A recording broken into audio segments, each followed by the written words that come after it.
Good afternoon. Trading and investing of any kind carries risk. Everything discussed here is for entertainment purposes only and not to be taken as financial advice, because I don't give advice. So, you want to be a stock trader. Fun times. So, some things you should know about it. It definitely could be one of the most amazing choices of your life. One of the most important things to understand is that if you don't have if you don't have the drive and you can't motivate yourself, it's going to be tough. Takes a lot of work. It'll be one of the, if not the hardest thing that you've ever done. It was and still is for me. It is absolutely difficult, very tough, mentally exhausting. So, and I'm not trying to dissuade you. I'm trying to be honest, right? And all these places that you want to go and, people are going to give you, and they're just, oh yeah, I'm going to give you the calls to go enter these trades and all of that. I don't think that's a great way to actually go about it. I'm not going to talk anything about them because I've only ever been a part of a couple and didn't go well for me. And that's when I realized, like, okay, I need to learn what's going on here, what the move is, why the move is happening, and all of that. So learning that has been a huge journey, and it is a very long journey.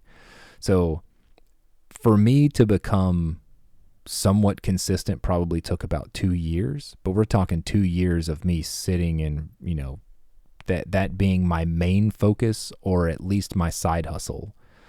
And it's a lot of time. I mean, you have to sacrifice a lot, I mean, I didn't and still don't watch football or anything like that on the weekends. I do watch the occasional UFC fight and all that, but so that's a very important part of this. It will be an insanely difficult journey. It could be one of the most rewarding. Absolutely could be one of the most rewarding. So, and I want to make that abundantly clear. It could absolutely be an amazing change for you. It just takes a lot of self-sacrifice. So, another part of this is, one of the things that I wish I would have known is, don't follow other people into trades. It worked out for me far less than it did actually worked for me. You look at a lot of these people who traded AMC and GameStop during that whole thing, and a lot of those people don't have that money anymore that they made. They probably lost it pretty quickly.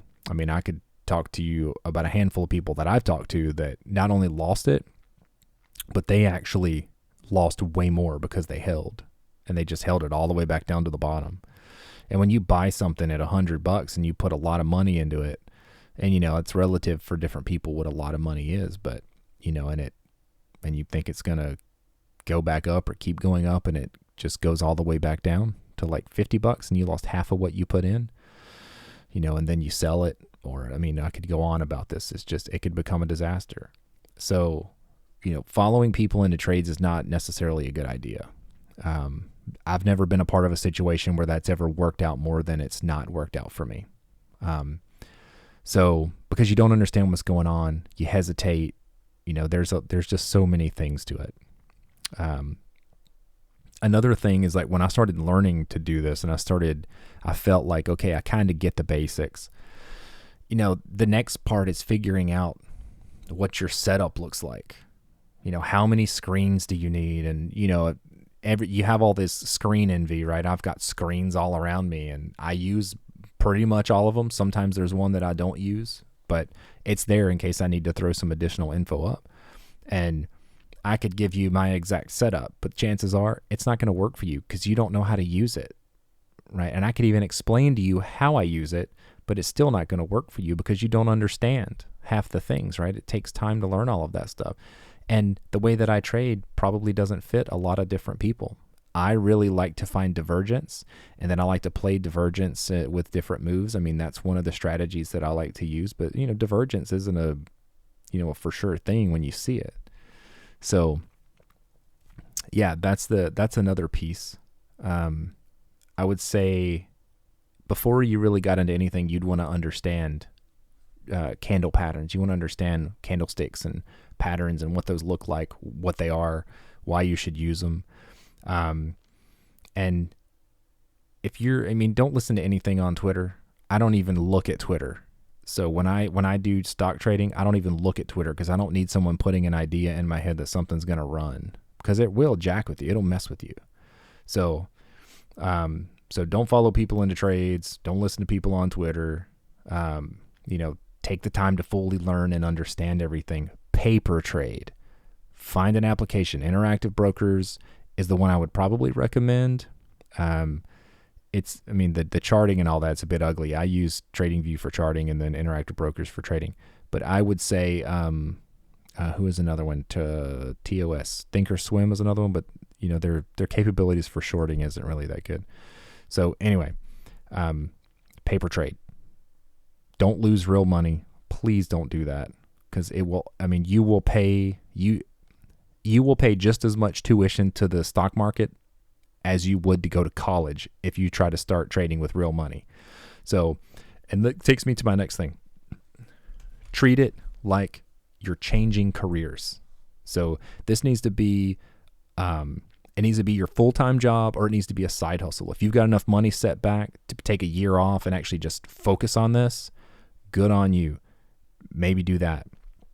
And the reason I say that, and the reason I say paper trade, and I stress this, is because this is going to be super difficult. And, treat it as if you were going to go try to be a professional golfer. Okay. So if you're going to go try to be a professional golfer, you're going to go buy your first set of golf clubs, or maybe you already got a set of golf clubs. Okay. Let's just say that. And you're going to go out and start practicing every day. Are you going to go out and compete with professionals after 1 year of practice? Hell no. You are not going to do that. So you should not do that in stock trading, because you are competing with professionals. You're competing with hedge funds and algorithms. And you need to fully understand this. 80%-ish of trades on the stock market today are algorithm trades. And they can think way faster than you can. So you need to be able to understand this. So you wouldn't go pick up a set of golf clubs and go try to play on the PGA Tour in a year or two. So don't necessarily try to do that here until you get consistent paper trading. It is advice that I wish I would have listened to. For me, I was like, I can make some money. But as I started looking, I was making money, but I wasn't making money like I thought I was making money. And this is earlier on. I do okay now. So, and we'll just leave it at that. So that's my advice. Take it or leave it. It's up to you. But these are things that I wish I would have known or thought through. And maybe people told me this and I just didn't listen. It's very possible. But here I am putting the same message out on the internet that probably other people have. So anyway, I hope this message, I hope it's helpful. I hope you find it helpful. Like and subscribe and, all the things. Give me some comments, give me some feedback. Things maybe I missed.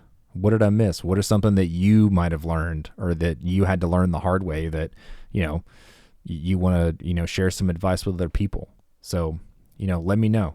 And I look forward to the next video. These are kind of fun for me because, honestly, I make them for me. But at the end of the day, if they're helpful to other people, it's just, things I'm trying to, when I think about these things, I'm just going to start making these videos, because for me, it's, it's a good time. So I look forward to the next one. So far, it's been fun. I will see you later.